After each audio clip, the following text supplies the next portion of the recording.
仕事を取り替えた親父さん。昔、あるところにそれは気難しく怒りっぽい親父さんがいました。親父さんは、年がら年中、おかみさんのやり方が気に入らないと言っては、がなり立ててばかりいました。牧草を借り入れる季節のある日の夕方のことでした。借り入れから戻ってくるなり、親父さんは例によって白い歯をむき出してそこいら中に当たり散らして怒りました。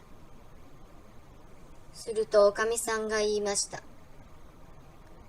お前さん、あんまりガミガミ怒らないでくださいな。そんなに私のやることが気に入らないなら、明日は私が牧草を借りに行きますから、あんたは私の代わりにうちの仕事をしてくださいな。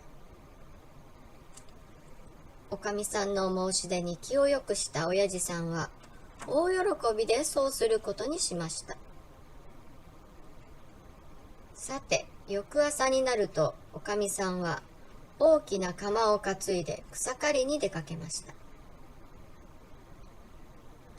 うちに残った親父さんはまずクリームをかき混ぜてバターを作ることにしました。しばらくバター桶のクリームをかき混ぜていると喉が渇いてきて、地下室のビールが飲みたくなりました。地下室へ降りて行ってビール樽の栓を抜いた途端、台所で豚の鳴き声がしました。バター桶をひっくり返されたら大変だ。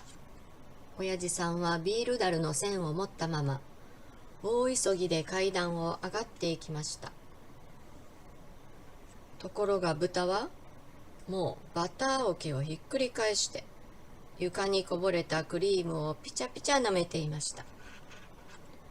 親父さんはカンカンに怒って豚を追いかけ、やっとのことでドアのところで捕まえました。頭にきていた親父さんは力いっぱい蹴りつけると豚はその場で死んでしまいました。その時ひょいと親父さんはビール樽の栓を持ったままなのに気がつきました。慌てて地下室へ戻るとビール樽はすっかり空っぽで一滴も残っていませんでした。それから親父さんはバター桶一杯分だけクリームが残っているのを見ると、もう一度クリームをかき回しました。とにかくご飯までにバターを作っておかなければいけないのですから。そのうち親父さんはふと牛小屋にいる牛のことを思い出しました。かわいそうにこの牛はもう太陽がすっかり高く昇っているというのに、まだ朝の餌を食べていなかったのです。でもこの牛を餌場へ連れて行くには遠すぎます。親父さんはいいことを考えました。よし、屋根の上に連れてってやれ。屋根には草がぼうぼう生えているんだ。そこへ牛を放してやればいいぞ。うまい具合にこの牛は急な丘のそばに立っていました。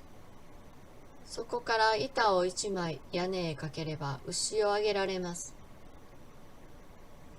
でもバター桶をそのまま放っておくことはできません。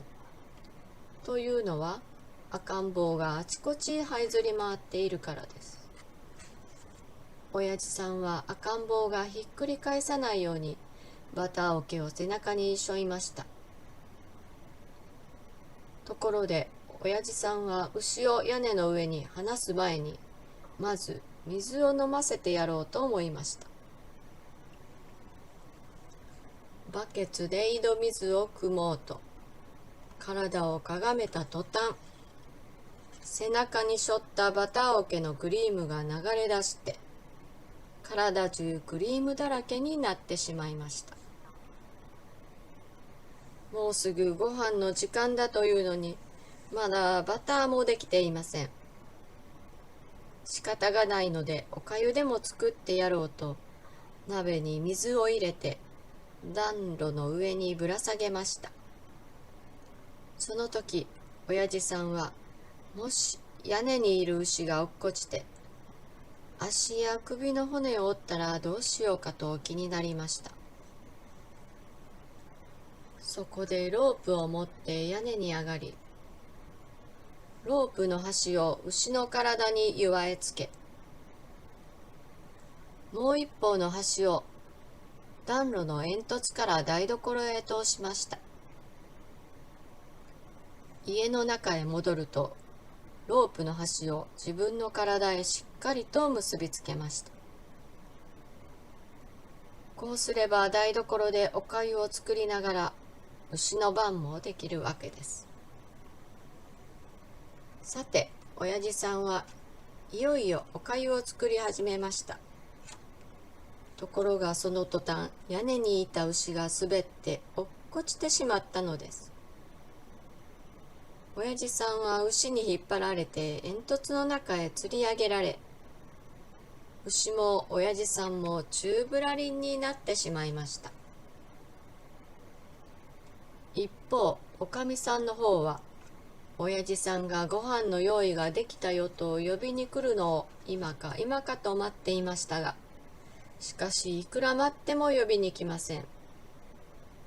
とうとう待ちきれなくなって家へ戻ってきました。すると大切な牛が変な格好でぶら下がっているじゃありませんか。おかみさんは持っていた鎌でロープを切ってやりました。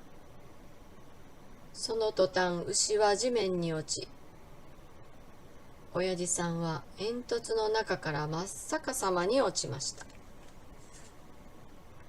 おかみさんが台所へ入ると、そこには鍋の中へどっぷりと浸かった親父さんがいました。これでお話はおしまい。